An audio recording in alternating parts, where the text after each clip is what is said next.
Please join me in welcoming to the Distinctive Voices podium, Dr. Jessica Payne.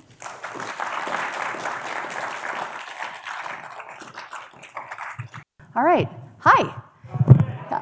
Thank you so much for coming. I was a little worried no one would show up, so I am very appreciative. All right, so can everybody hear me? Everything sounds good? All right, so I've been told I shouldn't walk too far because this is being videoed. So maybe you could be responsible if I start to meander over this way, tell me to come back. All right, well, it's really an honor and a privilege to be here today to talk to you about sleep and stress. Highly relevant, not just to our brains and cognitions and emotions, but I think more relevant than ever now during COVID. So I have decided to kind of get out of the weeds and make this a little bit more big picture because I'm hoping to help people with this information. I think most of us can relate to sleep problems, problems with stress. It's hard to find a human being who is perfectly good on both those fronts, right? So I am going to be focusing on both sleep and stress and how they affect virtually all types of cognition. But what I'm going to try to do is put this in even a broader perspective for you, paint more of a holistic picture. Because when I talk to the public about this and when I think about how these topics apply in my own life, it's actually very hard to talk about sleep without also talking about stress and vice versa. And both of these things, of course, hit our emotions, our moods, and our cognitions. And where we're going to end up at the end of the talk is you'll see that these three areas, sleep, stress, and emotion, are not separate. They're not independent at all. In fact, they interact, and that's because they're so deeply intertwined at the very level of our neurobiology. And that's why it's so easy to get stuck in what I call the sleep-stress snowball. I already see some people nodding their heads. This is often provoked by a stressor. Maybe you're having a really stressful time at home or at work or with a family member. But the stress being so arousing leads to problems with sleep, insomnia being a major culprit. Sleep itself, if you're not getting enough of it, if you're sleep deprived, that is its own stressor. So the less you sleep, the more stressed you are. The more stressed you are, the less you sleep. Meanwhile, your emotions and your cognitions are being impaired, and round and round and round you go in this sleep-stress spiral, okay? So that's the bad news about these areas being so interconnected, but as you'll see at the end of the talk, there's good news as well, all right? So I'm going to probably spend the lion's share of this talk discussing sleep, all right? Because I really am not exaggerating when I say that sleep is really understudied and underappreciated, and yet it's one of the most powerful tools we have at our disposal if we're going to be at our best, if we're going to feel our best, if our brains are going to perform optimally, if we're going to age well. And we don't talk about it enough. And it's a pet peeve of mine. You know, I'm a sleep researcher. When I'm on a plane, by the way, that is not something you want to say you study when you're on a plane, unless you want to talk the entire time. But if I say, oh, I'm going to a sleep conference, people say, oh, what are you guys all going to do? Just nap while you're there? But there really is this like, you know, denigration of sleep because people think it's a time of inactivity, all right? And also, well, how many of you have heard somebody say, oh, I'll sleep when I'm dead? Have you heard it? Okay, want to know what my response to that is? You'll be dead a lot sooner, and you'll be a lot stupider in the meantime, all right? Because that is what the data say. They've said it for over 100 years, and it's high time we get people to stop wearing their sleep deprivation like a badge of honor and start appreciating what sleep is, what it's for, and what it does for us. All right, so that is really what's going to be at the heart of this talk. Now, because I'm at the National Academy of Sciences, I also want to say that even from biological first principles, there's still a debate about what sleep's function is, like why it evolved. But just from these biological first principles, sleep has to be important because it's been conserved across evolutionary time and across species. There isn't a single species that doesn't sleep, right? So that's got to tell you that whatever the functions of sleep are, sleep is absolutely indispensable. Because don't you think that evolution is smart enough that it would have been co-opted out, right? So we could have so much more time? Well, as you'll see, the time that you spend sleeping is actually well spent. So that right there is a misinformed idea, okay? And we now know that sleep is just as important for us as diet and exercise. It just doesn't get nearly as much attention. I mean, you can hardly open a paper or look at social media or watch the news without lots of information about why diet and nutrition are so important, why exercise is so, so key, and that's true for the brain as well. But you hear correspondingly little about sleep, right? It's funny, I'm not Catholic myself, but I'm at this Catholic university now at the University of Notre Dame, so I've started talking about the holy trinity of health, right? Diet, exercise, and sleep. But sleep is like, the ugly stepchild doesn't get enough attention. So I really do want to try to change that. And I think the next slide is going to make my point for me, that sleep is just essential. It's absolutely essential for performance. And if you are not getting the sleep you need, in fact, if we're just going to, sort of submit and say, you know what, this is a 24/7 crazy world. We've become a culture of walking zombies, but there's nothing we can do about it. That's just the way it is. The truth of the matter is, if we don't fight back against, these biases about, it somehow makes you stronger and better if you're sleeping less, and somehow you really should wear that like a badge of honor. If we don't fight back against that social message, if we're going to be walking around sleep deprived, here's the truth: we might as well be drunk, right? But we're going to be having a lot less fun. So this, you all know the relationship that you're seeing on the right side of the screen between alcohol impairment and performance. You all know that the drunker you get, the more impaired your performance is. What you may not know is that exact same relationship holds for sleep deprivation. And this is just across a single night. Don't even get me started on what happens when your brain and your body are accumulating a sleep debt over the days, weeks, months, maybe even years that you're not sleeping enough. So the reason I put this slide up is because I think it's so impactful, because think about all of the things that you routinely do that you would never dream of doing drunk, right? Picking up your grandchild, going to work. You wouldn't dream of performing those activities drunk, but we routinely as a society do the same tasks under conditions of sleep deprivation. It's just not against the law. Now, the original study here that I'm presenting, if you want to know what performance was, the original study looked at a driving simulation. So this is very, very important when it comes to our teenagers, by the way, because they are catastrophically sleep deprived, because they tend to, just based on their circadian rhythms, they tend to be more nocturnal, yet they're expected to wake up and get to high school in time. And it's really problematic when you look at how many traffic accidents are associated with sleep deprivation, especially in adolescence. In fact, there are communities out there that have changed high school start times by as little as 40 minutes, and three things tend to happen. Traffic accidents around the school go down, behavioral problems go down, and test scores go up, right? But this affects us all. This affects us as a society, and now we know that this relationship holds. It actually generalizes to other tasks as well. So it really is true, like all kidding aside, really, if you're going to be sleep deprived, performing all the tasks that are important to you, you might as well be drunk. Okay, so the other thing I want to impress upon you is that most of the time when you do hear about sleep in the media, you'll hear, get your 8 hours, right? 8 hours is constantly talked about, and it's actually not a bad thing to shoot for, but it's also misinformed, because sleep, like so many other human variables, is normally distributed, right? That's the normal distribution, or the bell curve. So where that number 8 comes from is it's just an average. So the truth is that the vast, overwhelming majority of us need somewhere between 7 and 9. But if you think about it, that's already quite a window, so 8 is really just an average. But the other important things to know about sleep are that there actually really are people out there, lucky souls, who only need 4 hours, okay?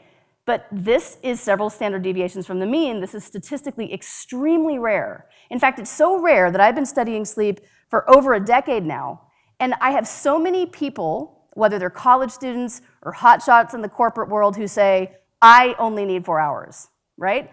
It's almost as if they're bragging about it, but when we get them into the sleep lab, first of all, they're having all sorts of microsleeps. Their brain is trying to sleep all the time, and their performance is atrocious. So even though they're out there, they're so statistically rare that I haven't found one yet, okay? It's also perfectly within the realm of possibility that you may need 12 hours. But again, very, very rare, very, very rare.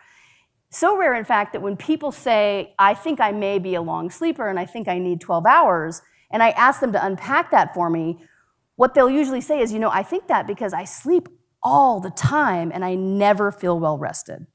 Well, that actually raises the specter of sleep apnea. That is much more likely than that person needing 12 hours. And what apnea is a complete cessation of breath, meaning your brain is deprived of oxygen, and it's very common in severe cases of sleep apnea for people to have, up to 100 or more events, these apnea events, an hour. So they're waking up. So every time your brain arouses like that to get a breath, you actually wake up. You just don't remember it. So if you hear somebody saying, I sleep all the time, but I don't feel well rested, that is the first thing really we should be looking for. And frankly, answer this for me. When was the last time you went to your primary care physician and he or she asked you how you're sleeping? It just doesn't happen, right? And yet this is related to literally every measure of health, and it's absolutely fundamental for the brain. So we really do have to be our own best medical advocate. And I always hope to save a couple of lives. If you are a very loud snorer, or your bed partner is, that's already, a bad sign. But if that loud snoring turns into choking, gasping, you can tell the person is like struggling to breathe or not breathing on occasion throughout the night, they really do need to go talk to their primary care physician, demand that they have a sleep study done, because we now know that apnea is associated with heart attacks and stroke. And it's so preventable in most cases. In fact, the reason apnea rates have gone up, they've really skyrocketed, is as we become more obese, anything that puts pressure on your airway. I've seen it in Notre Dame football players where it's all muscle. But for those of us who are gaining weight, maybe during the pandemic, if you put it on around your neck, that's going to collapse the airway and make these cases of apnea so much worse. So it's actually very common, and it's very treatable. All right, so really the big overarching point here is sleep is normally distributed, and I'd like you to all start thinking about how much sleep do you think you need? Not how much can you get by on, but how much do you think you really need to be at your best? And my guess is that some of you may not even be able to answer that because we're just so out of touch with what our sleep needs really are. Okay? But it is normally distributed, and there is quite a lot of variation. All right, now I keep talking about sleep, but what do I really mean by it? So I'm going to take you through sleep architecture. So if you were to come into the lab and we were to look at your sleep, we would put electrodes on your head. It's very non-invasive. It actually is, like you just kind of stick them on the scalp. We also are looking at muscle tone and eye movements, and we watch the brain cycle through different stages of sleep throughout the night. So this is an ideal night of sleep, and I will be honest, this is exactly what it will look like in a really healthy 7-year-old. All right, sleep does change over time and with age, although maybe not as much as we think it does. Age-related sleep decline may be very secondary to 100 other confounding variables, like health, like medications, like pain, all sorts of different things, right? So it's actually unclear, how much sleep you can lose and have it still be normal. But there is some change. But when everything is going well, the first thing is that you should fall asleep quickly.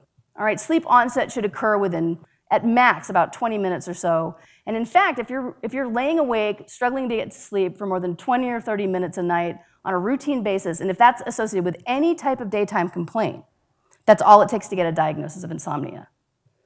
Okay, and that's one type of insomnia. That's called sleep onset insomnia. The other type of insomnia happens right at 3 a.m. here, right around the time rapid eye movement sleep kicks in. I call these the 3 a.m. screamies, right? Where you wake up and your mind's racing and it's hard to go back to sleep. So sleep onset and sleep maintenance insomnia. But if everything's going well, of course you don't have insomnia, so you fall asleep quickly and your brain descends down very rapidly into slow wave sleep. Now, slow wave sleep is the deepest type of sleep we get. It's very hard to wake out of. The brain really likes to stay locked in. And as you'll notice, it comes first. So the brain really does prioritize slow wave sleep. And you'll notice that if you look at the sort of the distribution of sleep architecture, you can see that while you get the vast majority of slow wave sleep early on in the beginning of the night, you get the majority of your rapid eye movement sleep later in the night. So there's this lopsided distribution, and then there's another type of sleep called stage 2, non-REM, very creatively named, sleep, that's pretty evenly distributed throughout the night. So those are the 3 major types of sleep. And what I want you to know about them is, first of all, they're magical. They're beautiful. These are not unconscious states. They are differently conscious states, right? If you're unconscious, you're in a coma. You can't reverse it. So really, sleep is just a different state of consciousness. There's a lot of mentation that goes on throughout the night, not just in rapid eye movement sleep. But the important point here is that each of these different types of sleep is important for your brain in a different way. So slow wave sleep is where most of your memory consolidation occurs. You heard Jennifer mention that. Memory consolidation is simply the ability to take in new information and then actually remember it later, right? So the consolidation process is where you really commit that to long-term storage. Slow wave sleep is extremely important for that. Rapid eye movement sleep is just as important, but for different cognitive functions. So it's very, very important for any type of creativity, innovation, or insight. Maybe not surprisingly, since that's where the majority of our very, kind of crazy but creative dreams occur. But REM sleep is also essential for our ability to regulate our emotions and regulate stress. So REM sleep is also very important. And then in stage 2 non-REM, there's still some debate about this, but it seems to be giving you a little bit of the best of both worlds in that it may be starting the memory consolidation process and also helping you integrate information, which may be a first step in seeing these creative associations. Okay, so when you're sleeping, these are the types of things your brain is doing for you. And then I just want to mention here, because I'm going to talk about strategic napping, that basically these REM cycles that you may have heard of, or ultradian cycles, where you go down into slow wave sleep and then up into REM, down into non-REM, back up into REM, those take about 90 minutes. So they're about an hour and a half. And that's going to be important because if you engage in strategic napping, you really want to make sure that you're napping very briefly, like in the form of a power nap, which I'll define as 20 minutes or less, or you want to sleep for about an hour and a half. You want to abide by these ultradian cycles. And I'll take questions about that later because people often have them. All right, but here I think this is the most important concept in the entire talk. And that is this fact, that when you're asleep, your brain is highly, highly intensively active. And the reason I'm putting so much emphasis on that is because most people think sleep is a time of just rest. Really, talk to your friends. If you go out and you talk to people on the street and you ask them what sleep is and what it does, you are invariably going to get answers like, well, it's a time where the brain's kind of powered down and everything's resting. But it's not resting. In fact, it's highly, highly active. And the reason this is so important is because if we can convince people that the sleeping brain is actually doing something, not just resting, not just protecting you from sleepiness, but actually doing something for all the things we care about, productivity, performance, health, cognition. If we can get people to understand that, then maybe we start to beat down some of these misconceptions about sleep being a waste of time, right? Because this is what the truth is. And it's not just that the sleeping brain is highly active. It's active in the very brain regions you'd want it to be active if you're going to perform all these different cognitive feats and have a good memory, and be able to emotion regulate. So I won't geek out too much on the neuroscience, but I will tell you that the regions here that I have highlighted in blue are not just, get this, they're not just active, in this case during REM sleep, they're more active than they are when you're awake. And what are these regions? The hippocampus, okay, and surrounding cortex. With your hippocampus, a bilateral structure, okay, you have one on each side. If you were to drill into your temples, you'd hit it, so I don't recommend that, because if you damage the structure bilaterally, you will render somebody profoundly amnesic. So amnesic, they will never be able to learn anything new. That's how important the hippocampi are for learning and memory. More active, these structures, during sleep than during wakefulness. The same is true for the amygdala, which sits right next door. These are both fairly primitive systems, by the way, like even a lizard has an amygdala, right? It's very primitive, and the amygdala's role is to process fear. It's really about emotion, but especially emotions like fear and anxiety, all right? It really, I think, is much more adapted to process and help you remember negative over neutral. And it is firing on all cylinders during rapid eye movement sleep. So it's busy churning away, processing all this negative emotion, which is why it's great that there are regions in the frontal lobe, including the anterior cingulate and other regions of the medial prefrontal cortex, which is much more newly evolved. These are the parts of the brain that are still growing in people until they're in their 20s, right? And its role, this anterior cingulate and surrounding regions, is to put a brake on the amygdala. So the amygdala is processing all this negativity, but it's doing it under the regulatory control of a higher level system that keeps it in check.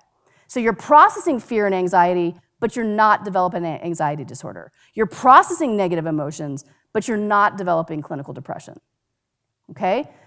You have to have rapid eye movement sleep in order to achieve this. Now, I do have to say that this is quite curious, there's another region also in the prefrontal cortex called the dorsolateral prefrontal cortex that's actually switched off. It's completely deactivated during rapid eye movement sleep. And what's cool about this is that this is actually, we call it the executive control system of the brain. It's like the CEO of the brain. It's just a really boring CEO. It's a CEO that doesn't really think outside of the box, kind of wants to do things the way you've always done it, doesn't want to try anything new. Well, it's switched off. So during rapid eye movement sleep, you're processing all of these memories, all this stuff you've learned. You're processing your emotions, but you're doing it in a way where you don't have this stern dictator saying, no, I don't want you to try out that new idea. No, I don't want you to have that emotion. Your brain is really free to associate different concepts, to associate different emotions in completely bizarre ways that sometimes end up being very, very useful and innovative and creative. All right, so the brain, these patterns of activations and deactivation do not exist during wakefulness. Look, here's the way I think about it. Your brain cannot do two things equally well, even though they're equally important. One is to do what you're doing it all right now, which is taking new information in, right? You're acquiring new knowledge. You can't very well both do that and consolidate the information at the same time. So it's like the brain has really evolved to be online, on task, learning and bringing things in, and then offline, processing that information, consolidating it, restructuring it, maybe stripping away some of the emotion. On, off, on, off.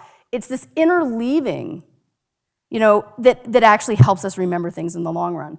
And so sleep is obviously the gold standard for offline state, but I also sort of worry about the fact that we're not even taking little mini breaks during the day anymore because we're constantly glued to our phones. I mean, on the Notre Dame campus, people are bumping into each other because they're on these things all this time. There are hardly any consolidation breaks even throughout the day. And of course, sleep is also impaired because we're not sleeping as much. So really, this pattern of activation and deactivation only exists when you sleep, and it is clearly doing something for you as far as your ability to remember things and learn new things and commit them to long-term memory, your ability to be creative, and your ability to regulate emotions. And I mean, that is a big chunk of what cognition is about what being human is about. Okay, so given all this activation in the hippocampus, which is so important for learning and memory, it isn't going to surprise you that I've spent a big chunk of my career showing over and over again how important sleep is for memory consolidation. And I could show you data, but I thought since this is a public talk, it might be more fun to turn you into temporary research participants, okay, and do a memory task with you. All right, so everyone's like, oh no. So all I want you to do is I'm going to play a list of words, and I just want you to pay attention because I'm going to test your memory later. Okay, everybody ready? All right, here we go.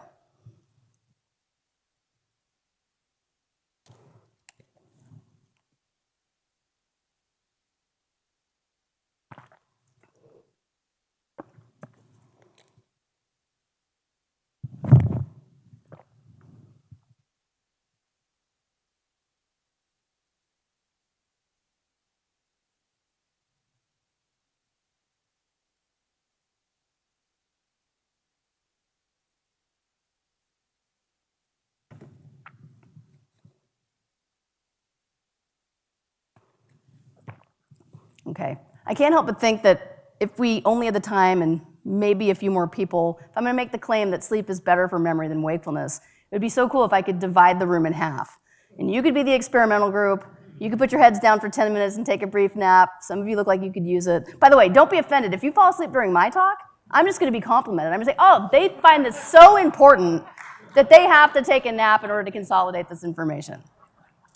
Right? And then the other half of the audience could be kept awake, involved in scintillating conversation with me, and then we could compare performance. But we don't have time to do that, so I'd just like you to all play along. So now what I'm going to do is I'm going to put up a word, and all you have to do is if the word was on the list you just saw, raise your hands. Okay? None of this, confidence. And if it wasn't there, just keep it down. All right, ready for the first word? Here we go. All right, excellent memories. Okay, next word. Okay, good. Next word. Excellent. Next one. Very good. Next word. But it wasn't there. Okay, now I hear you saying physician. I promise you it is not the presence of a synonym in the form of the word physician that just made you have a false memory, all right? And that's what just happened. If you raised your hand, you falsely remembered that word doctor even though it wasn't there. And it really isn't. It really isn't about the synonym physician. What it is instead of saying, see, you're sleep deprived, I'm actually going to compliment you if you just raised your hand. Because what your brain just did is actually a higher level type of cognition called gist extraction. You just extracted the gist or the overall meaning of that list. Think about it. You're not Spock. I mean, if you went home and talked to your spouse or significant other or kid and you were telling about this talk, you wouldn't say, oh, this professor, and she put up a list consisting of the words nurse, sick, lawyer, medicine. You wouldn't do that. You would say she put up a list about doctors. And that ability to see the forest through the trees, to extract out just what's essential and let go of a lot of superfluous details is very, very important for our ability to parse the world and to deal with the onslaught of information that we have coming into the brain all the time, okay? So that ability to extract the gist is actually really healthy. All right? Didn't I make you feel good about yourself? All right, good. So here's the cool thing about this task is it allows us to assess memory or cognition in two different ways. So we can actually look at your memory for the words that were actually there, right? Like physician. And we can compare a group who sleeps at night to a group who's awake during the day. Okay, so no sleep deprivation. And then I'm going to unpack the slide for you. What we're doing is we're looking at performance in this sleep and wake group relative to people who had this test just 20 minutes after they originally encountered the word. So it's sort of comparing short-term to long-term memory. So what you're seeing here, these are the studied words like physician in the wake group. And by the way, there are 12 hours separating. So you're either being trained at 9 in the morning or 9 in the evening, and then coming back 12 hours later for the test, all right? So what you're seeing here in the wake condition is just a lot of forgetting. That's precipitous forgetting of these studied words, which is normal. But what if you sleep on it? If you sleep, you still show forgetting, but you show significantly less. So one way of understanding what sleep does for memory is that it makes it more resistant to forgetting or to deterioration, all right? And that's already pretty important. But we can also assess people's ability to extract the gist. And again, we see performance going down after a period of wake, but getting better after a period of sleep. And this pattern of selective processing is probably what put me on the map as a scientist, because what this means is that the sleeping brain isn't stupid. It selectively consolidates what it thinks is important. It selectively prioritizes what it thinks is important and lets other stuff go. Right? So sometimes it's going to selectively prioritize the gist. Other times it might be what's emotionally salient.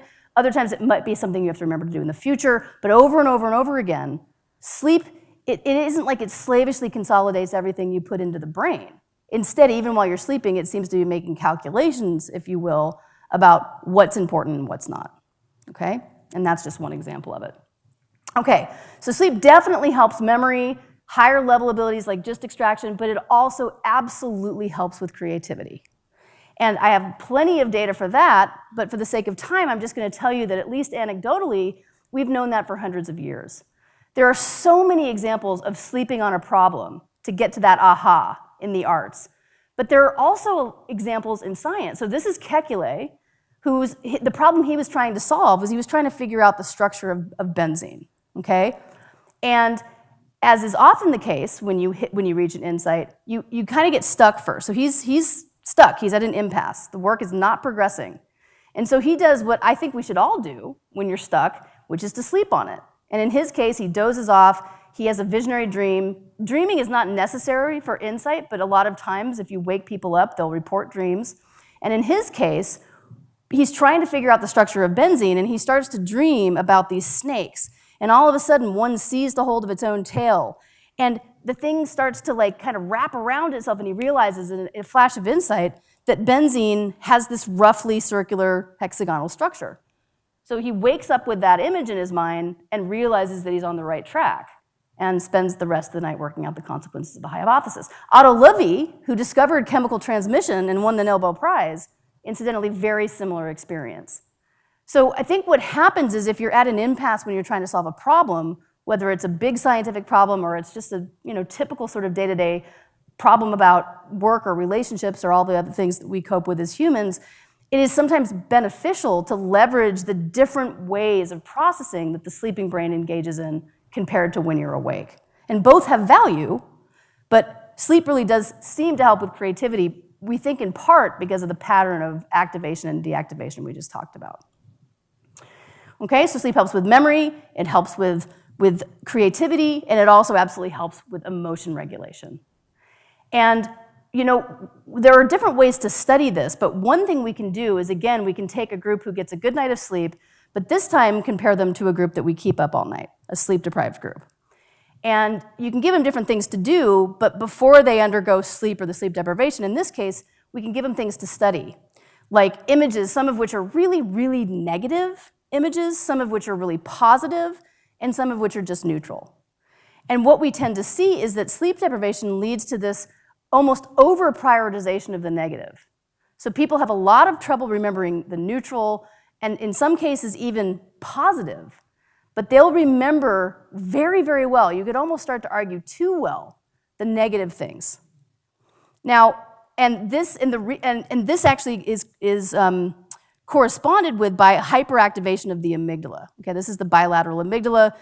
Because you're trying to remember emotional things, you're always going to activate this structure. So that's just like a nice normal amount of activation if you've slept. But this is sort of hyperactivation or overactivation if you've been sleep deprived. And you already know this. This is like a biological warning not to let yourself get too sleep deprived. You already know what happens. Or think about your 3-year-old grandkid or kid. What happens if they don't get their nap? Right? I mean, they're emotionally slap happy, they're angry, they're laughing, they're all over the place. And adults show this too. So you tend to get much more emotional. And we think the reason for this is because the amygdala becomes hyperactivated because you didn't have the benefit during sleep of that regulatory control coming down from those higher level systems. So it's out of control, right? There's no brake on it. And because its job is to process emotion, you also tend to remember the negative at the expense of the neutral and even the positive. Now, I would argue that's actually adaptive in the short run. Think about our ancestors. If you were awake all night, there was a reason, and it was probably something trying to eat you, right? And so it would be very smart to be selectively tracking the negative in your environment because it's a lion or it's a warring tribe or whatever. It makes a lot of sense. I think it's very adaptive. But like so many things, what's adaptive in the short run tends to be very maladaptive in the long run. So I don't worry about people who have a bad night of sleep. I don't worry about people who have kids. I mean, you go through a ton of sleep deprivation with kids. I start to get worried when those days or those normal circumstances start to turn into a lifetime, where days turn into weeks, turn into months, turn into years, turn into decades. And the reason for that is because we now know that poor sleep really is very strongly correlated with clinical conditions like anxiety and depression, which are characterized by these negativity biases, where your brain prioritizes the negative at the expense of everything else. And the lack of sleep kind of pushes to do that more and more and more and more and more to the point where now something that was adaptive is becoming problematic. Because focusing somewhat on the negative is key, even for survival for us now. But too much focus on it leads to these learned patterns of thinking that really over-prioritize the negative. Okay, so I've been talking a lot about sleep, but what do I think, what kind of advice can I give you, after years of doing this? And the first thing I would recommend, almost for everybody, especially if you're struggling with sleep, is to simply prioritize it by trying to get 20 extra minutes a day. Even the busiest people can do this. I should probably say that if you're struggling with sleep, go get it checked out. If you think you might have insomnia or apnea or restless legs or anything like that, get it checked out, all right? Once you've done that, though, if you're still tired, building 20 extra minutes over time does seem to chip away at the sleep debt that a lot of us are carrying. And there are 3 ways to do that, if you think about it. You can get really religious about going to bed 20 minutes earlier, ideally after sort of a relaxing wind-down routine. You can sleep 20 extra minutes and not hit snooze. This is very true for adolescents and kids. If you know you're going to hit snooze, it's better to just let the brain stay locked in.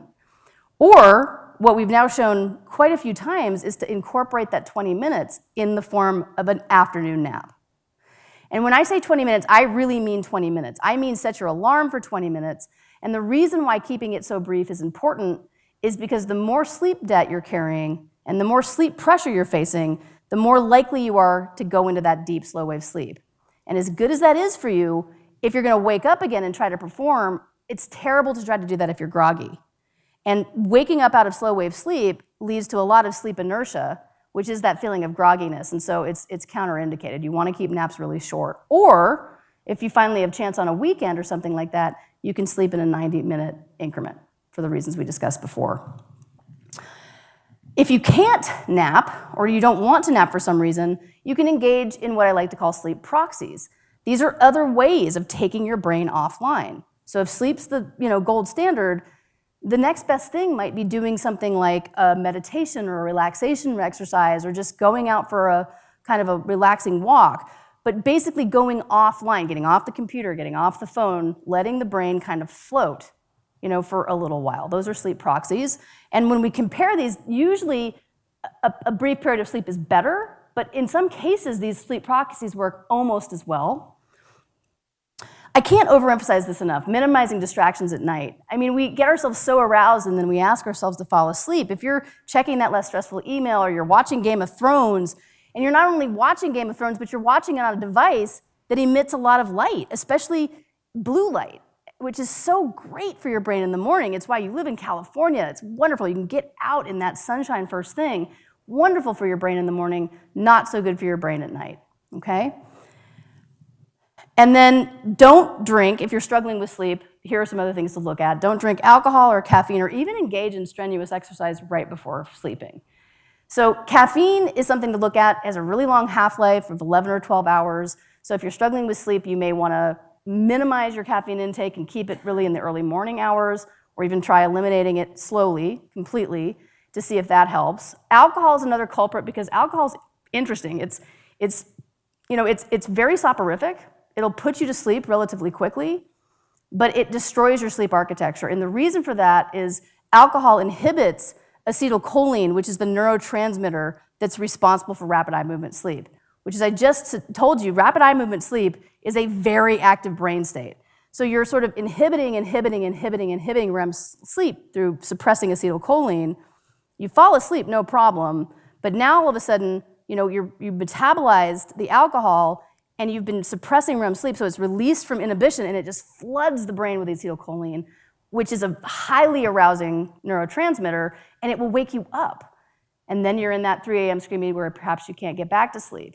Or even if it doesn't wake you up, it'll really trash your sleep architecture. So the quality of your sleep won't be as good. And it's really not just about quantity, it's about quality as well. So I mean, I should say, the second I got tenure, I started studying wine. I'm obsessed with wine, and this was very disappointing news for me. I should also say that, we don't want to drink too much. The Surgeon General recommends that men have no more than 2 alcoholic beverages a day, women no more than 1. I've decided I'm at least the size of a medium man. I can have 2, at least.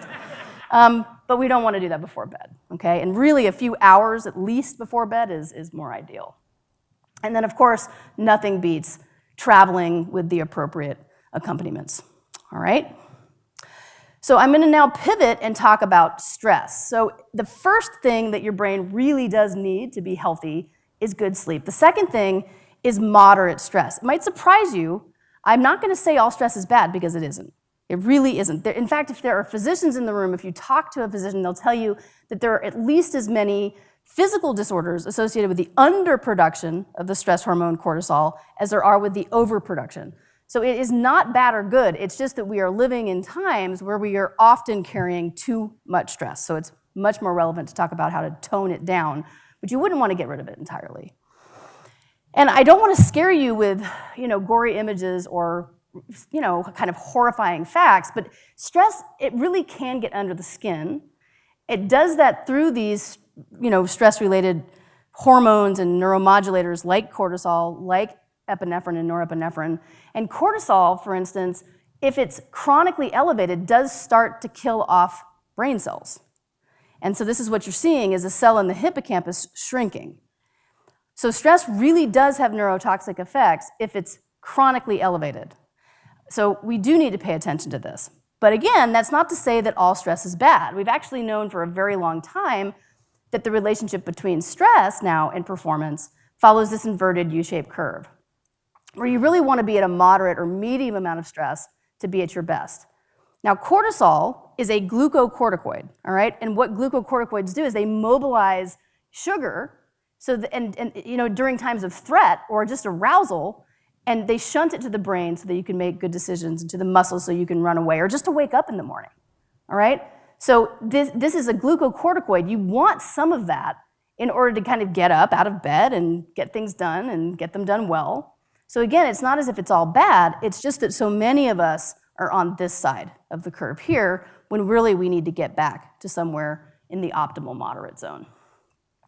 Now what's interesting is if you look at the different regions of the brain we've been talking about and how they function under high cortisol levels, you find really different patterns. So in the hippocampus, which you see in blue here, it follows that same inverted U-shaped curve we just discussed, where it really likes a moderate amount of stress, but boy does it tank when stress gets high, which is where you start to see memory deficits. The amygdala, though, so important for negative emotions like fear and anxiety, it just ramps up and up and up and up under stress. So you have these different parts of the brain that are right next to each other doing very different things when you flood the brain with cortisol. And we find, not surprisingly, that it really can change and in some cases impair cognition. So if you're wondering, I study humans, how do we go about stressing out human participants? We actually just have them give a talk. We take freshmen, all right, and we make them give a public speech. Now, unbeknownst to them, we have trained the audience, this panel of judges, to give them absolutely no facial feedback. We have to train these people to be completely neutral. In fact, if you show any sign of empathy, people's cortisol levels go down. But if you just sit there not emoting at all and maybe even giving subtle signs of displeasure or boredom, if you're one of these judges, the person who's giving that public speech will secrete a lot of cortisol. It's a psychosocial stressor. We're highly social species. This works very well. And I know it sounds horrible, but don't worry, we debrief the people after they're done. We tell them they did a great job, and if they didn't, we make sure that they're in good shape before they leave the lab. All right, it's IRB approved, I promise. But not surprisingly, what we see, and we can take cortisol samples just from the saliva, you see it peak during the stressor, okay? So this is very, very, very stressful for humans. And then, in the same way we did with sleep deprivation, we can ask, okay, so how does the brain process information when it's under high levels of stress? And it's sort of bathed in cortisol. And again, I'm going to give you an example of a memory task where in this case it's a story that people are watching unfold, and it's about this little boy and his mom, and they're leaving the home in the morning, and they're walking across a beautiful park, and they're going to visit the dad at work, and I'm not even going to put the slide up because all of a sudden the little boy is hit by a car and both of his legs are severed. All right, so that's very negative.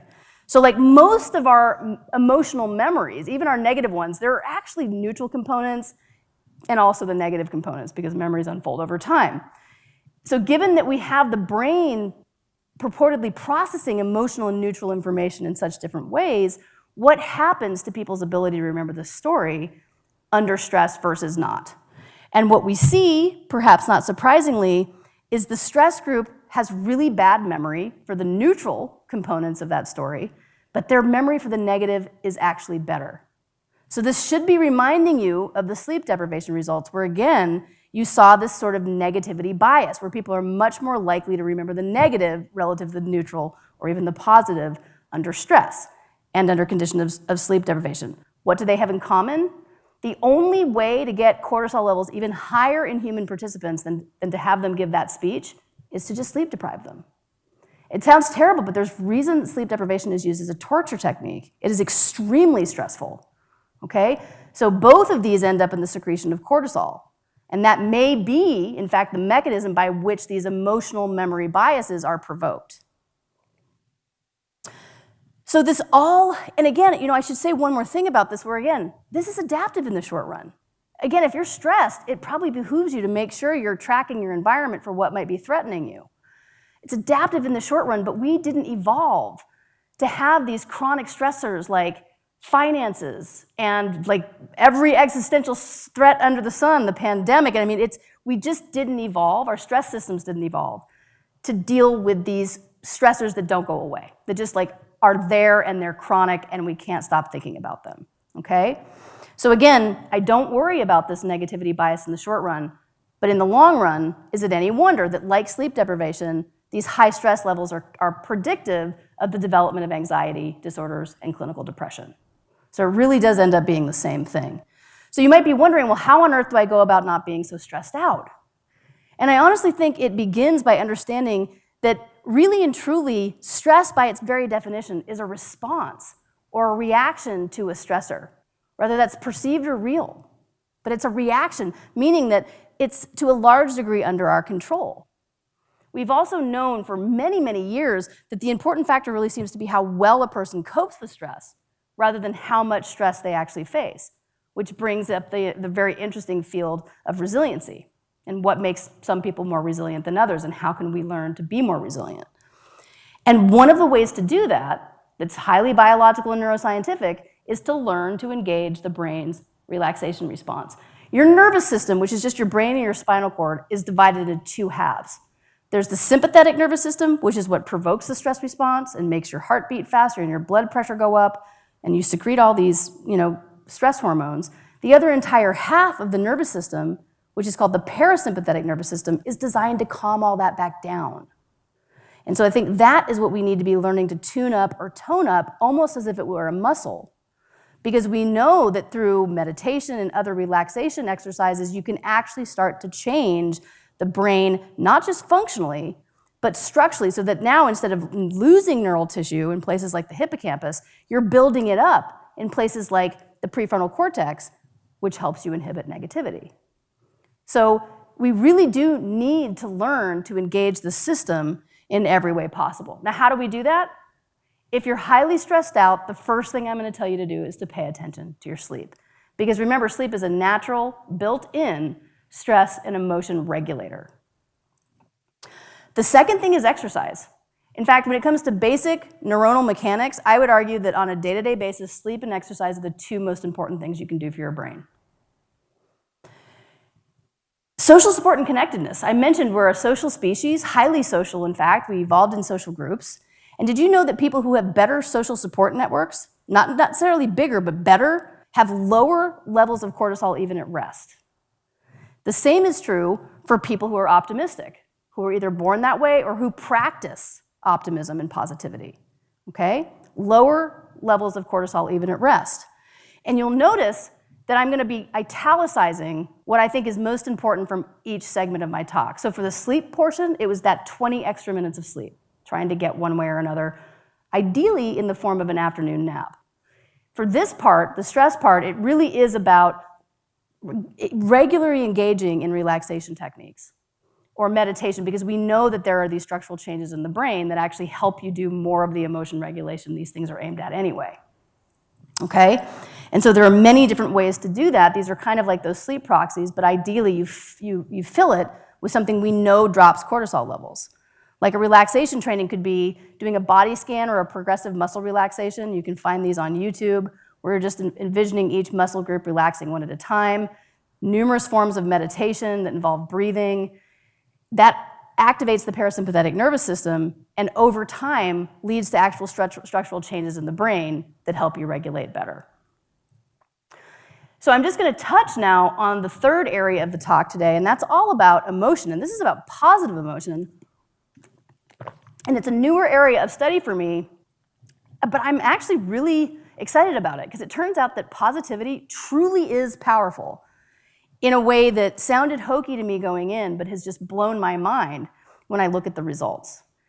And when we go to stress people out, it's hard to do that task where we have to train the judges to kind of scowl at the participant, without being too mean.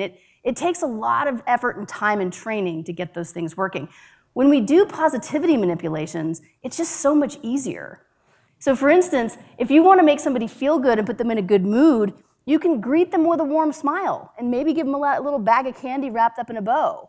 Play some of their favorite music, have them recall a pleasant memory. It's a lot easier to do. And when you do this, it just has such profound impact on all these different domains of cognition, where people, their processing speed, improves.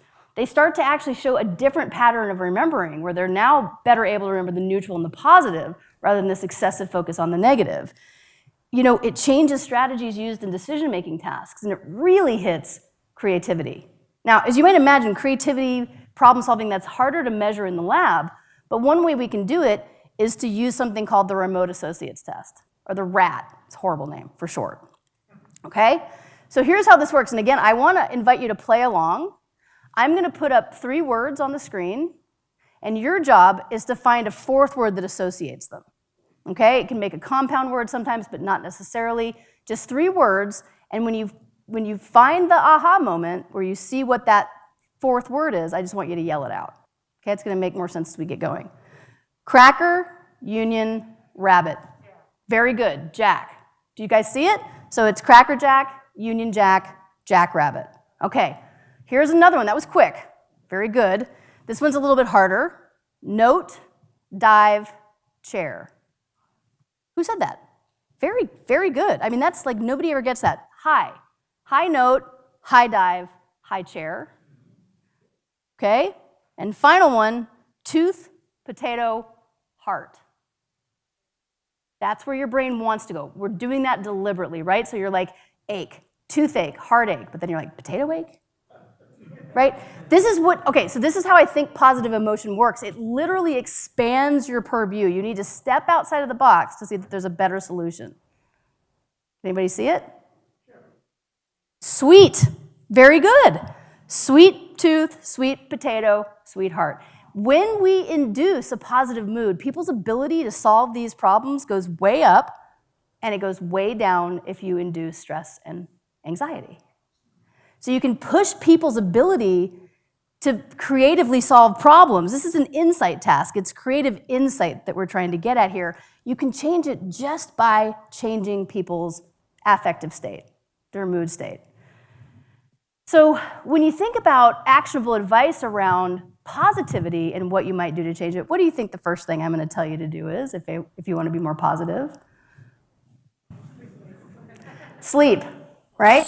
And again, the second thing is exercise. Oh, sorry about that feedback. Again and again, it comes back to sleep and exercise being so positive for the brain. The third thing comes back to social support and interconnectedness.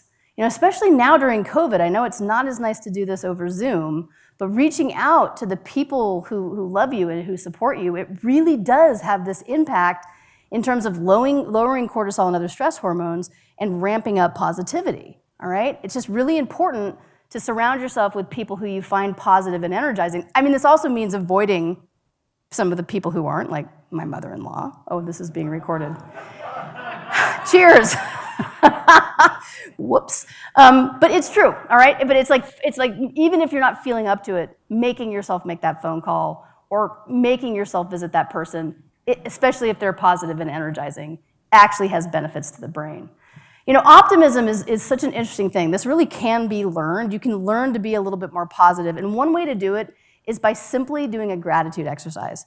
It takes minutes, just listing 3 things and thinking about them that you're really grateful for. And it can be a family member. It can also be something like a beautiful sunset.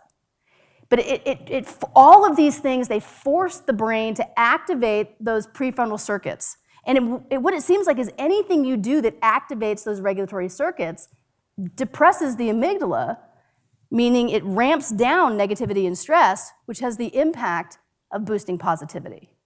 And all of these things do that. And so here's the italicized takeaway from this section of the talk, which is if you really want to pay attention to being more positive and to harnessing the power of the positive, we can try to master known emotion regulation strategies that really work, okay? That are activating these same circuits. What are they? What are these emotion regulation strategies? Well, the first one, it sounds silly, but it's simply labeling your emotions. I feel angry. I feel scared. Just labeling them activates those circuits, tamps down amygdala activation, leads to more positivity, right? This works really well with little kids, by the way, labeling how you feel. But as adults, we can take it even one step further. So now we've labeled the emotion. Now we can ask, is it appropriate to reframe it or reappraise it? It isn't always. And it's a little bit more than just finding the silver lining. It really is about changing the way you think about an event. So I'll give you an example. When I was in Boston, I was at Harvard, which is in Cambridge, but I was also working on the medical campus, which is in Longwood. And I just had this nasty commute that, if you've ever been in Boston, drivers are horrible. They're mean, they're honking. It is a disaster, right? Anyway, I won't go into it, but there was no way I could get out of this commute. And I was always really tense and stressed. And here's like the opposite of a reframe. I'll tell you what was not helping me was sitting there calculating over the years the number of days of my life I was losing to this commute, okay? Here's the reframe, right? And this is like reframe plus action. I can't, change the commute right now. What is something I can do that would make it better? And I realized that while I'm a geeky scientist, I love literature. And I'd always wanted to read all the Booker Prize winning and Pulitzer Prize winning novels. So boom, all of a sudden that reframe, it became me time, right? Like so many people, I'm bookended by family on one end, work on the other. Suddenly this becomes precious time to do something that I'm really benefiting from. Another way to engage in reframing involves growth mindset. Have you heard of growth mindset? It's really powerful. You can put people in the fMRI scanner and have them think of a failure or a mistake. And most people's tendency is to ruminate about that when you have them think about it. But instead, you can guide them to think about, instead of ruminating and beating themselves up, how can I grow from this? What could I do differently next time? I'm a human being, we make mistakes. What am I gonna learn? That's growth mindset, and it does the same thing. It activates those same circuits, and you see the amygdala activation going way down. So these things really work. And in the brain, it's just an association machine. It's kind of scary that anything you put into it enough, that's what it knows. That becomes its reality. It's also true that you can change the brain, though, because it's so highly plastic in ways that involve these reappraisal strategies, by learning to think about things differently, catching yourself and thinking about them differently. Okay, so there's labeling your emotions, potentially reframing or reappraising them, and then finally, simply being in the moment. In a way, it brings me back to these relaxation and meditation type exercises, because guess where 99.999% of our negativity and stress comes from? It's the future or the past. It is all about anticipation or retrospection. And most of the time, the moment is a really safe place to be.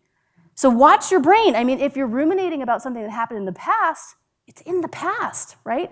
By all means, make amends, try to fix things, do things better, learn from it, but it's in the past. There's no time travel that you can do to go back there.